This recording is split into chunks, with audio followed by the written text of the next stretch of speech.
News 12 Connecticut, Shosh Bedrosian joining us now from Greenwich High with more on what's being done to help stem the rising tide of these threats. Shosh? Yeah, Eric, well, schools impacted by these threats aren't taking it lightly. Neither are law enforcement and also state officials. And tonight, they're reinforcing an existing law here in the state of Connecticut when it comes to these school threats. From school to school in the last week. Some people were crying, some people were calling their moms and stuff. Threats brought early dismissals, lockdowns, and dozens of police officers to the scene. And they may be in different schools and in different towns, but for students, the common feeling of fear was the same. It made me feel scared. But officials tonight want people to know making these threats against schools are a serious crime in Connecticut. It's really important to understand this is not a joking matter.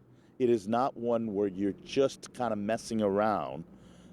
This is a criminal act. State Senator Tony Wong, who sponsored a law for stiffer penalties for threats against schools in 2016, explains to me what will happen if you break it. You're going to pay a price, either by going to jail for individuals that are over 15, as a felony, a Class D felony, instead of a normal threat, which is just a Class A misdemeanor. Although the law doesn't apply to juveniles, state officials say they will still be held accountable, but in a different way. You do need to treat juveniles differently when it comes to criminal law.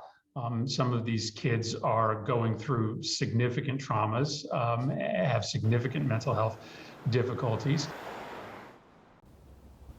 Shosh, how is Greenwich High dealing with the situation?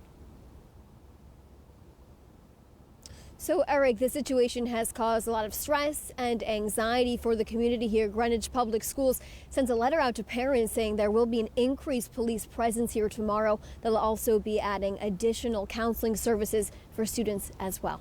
Eric.